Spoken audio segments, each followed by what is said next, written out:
Jadi bagaimana Pak meninjau lokasi bencana tadi cukup parah sepertinya Pak? Ya saya lihat penanganan bencana di Agam maupun di tanah datar ini sudah baik dimulai dari evakuasi korban, kemudian juga penanganan pengungsi, tadi saya tanya pengungsi yang ada di sini, kemudian juga pembangunan jalan dan juga jembatan-jembatan darurat, semuanya sudah dilakukan dan masih ada 1-2 yang masih dalam proses. Ini kita kejar agar semuanya secepatnya kembali normal. Kemudian juga untuk rumah-rumah yang rusak, ada 625 rumah, baik yang berat, yang sedang maupun yang ringan. Yang berat ada 159 rumah, sudah terdata semuanya. Ini nanti kalau ada yang memang harus direlokasi.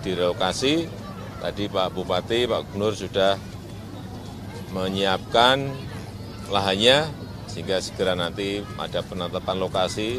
Kalau sudah, pemerintah pusat, Kementerian PU akan saya perintah untuk segera dimulai, karena barangnya yang untuk membangun itu sudah siap.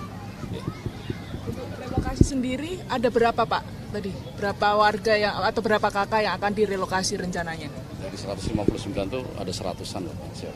Tadi yang rusak berat, yang rumahnya rusak berat, yang memang di jalur yang berbahaya, tidak mungkin dia kita biarkan, mereka penduduk kita biarkan untuk membangun di tempat itu lagi, sangat berbahaya, sehingga harus direlokasi. Dari 159 ada 100-an yang sudah setuju untuk relokasi, sisanya masih dalam proses. Pak, ada arahan khusus Pak terkait penanganan bencana, tapi kan sempat rapat juga Pak di dalam itu terkait Ya, poin-poin tadi mengenai evakuasi, mengenai yang belum ketemu, korban yang belum ketemu agar diupayakan. Kemudian juga masalah logistik harian untuk para pengungsi saya lihat juga masih baik, dan logistiknya juga masih 3 minggu ke depan juga masih cukup. Saya kira seperti itu yang saya cek. Pak, ada pesan Pak untuk warga yang terdampak Pak? Ada pesan Pak untuk warga yang terdampak Pak? Ya tadi sudah saya sampaikan, yang meninggal segera akan diberikan santunan, kemudian yang rumahnya rusak untuk menenangkan beliau-beliau masyarakat akan segera bantuannya diberikan dan juga dimulai pembangunannya. Tetapi sekali lagi dengan catatan lahan untuk relokasi sudah ditetapkan dari Pak Bupati. Pak Ali Sulaim Pak, soal Presiden Iran Pak yang baru saja kecelakaan. Oh, urusan lahar dingin, betul. Ini memang setelah dihitung oleh Kementerian PU dibutuhkan Sabodam 56. Yang ada sekarang baru 2. Sehingga diperlukan tambahan lagi yang banyak. Dan saya perintahkan tahun ini harus dimulai. Terutama di tempat-tempat yang sangat penting, ada 6, segera harus dimulai. Tadi saya sudah perintahkan Pak Dirjen, nanti akan saya perintah ke Menteri PU.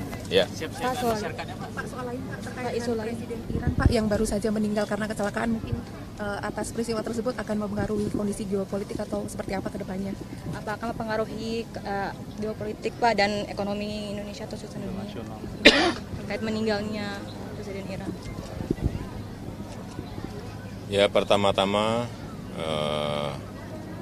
pemerintah dan masyarakat Indonesia menyatakan duka yang mendalam atas wafat meninggalnya Presiden Raisi di kecelakaan helikopter yang ditumpangi oleh beliau, dan kita harapkan tidak berdampak kepada ekonomi global, utamanya yang berkaitan dengan harga minyak, karena kalau sudah harga minyak naik, terdampak dari peristiwa itu akan berdampak kemana-mana, ke kenaikan harga barang dan lain-lainnya. Kita harapkan tidak ada dampak seperti itu. Pak, soal politik Pak, kemarin Bapak nggak diundang ke Rakernas PDIP, bagaimana Pak? Ditanyakan yang mengundang, jangan saya. Pak, tapi kemarin sempat akrab bertemu dengan Bu Puan di KTT BWF Pak, apa ada momen rekonsiliasi? Sudah lama sekali saya akrab dan baik dengan Mbak Puan. Iya Pak, cukup akrab Pak kemarin Pak, Apa? senyum sumringah gitu Pak, ketawa-ketawa gitu. Ya semeringah dong, masa nggak boleh semeringah? Apa ada rencana dengan ketemu dengan Bu Mega juga Pak? Makasih ya, ada rencana ketemu dengan Bu Mega. Yang diobrolkan ya masalah air, namanya di World Water Forum. Ada pembahasan bertemu dengan Bu Mega nggak Pak saat? Dengan Mbak Puan nggak ada. Pak, soal Mas Bobi masuk Gerindra bagaimana tanggapannya Pak? Mas Bobi masuk Gerindra, apa ada Mas Bobi? Tanyakan ke Bobi Nasution langsung, karena sudah menjadi orang tua, sudah dewasa, tanggung jawabnya, kemandiriannya ada di dia. Nggak ada konsultasi ke Bapak sebelumnya? Ya, jadi tanyakan langsung ke yang bersangkutan. Ya, Terima kasih Pak. orang tua hanya mendoakan. Jangan lupa subscribe ya.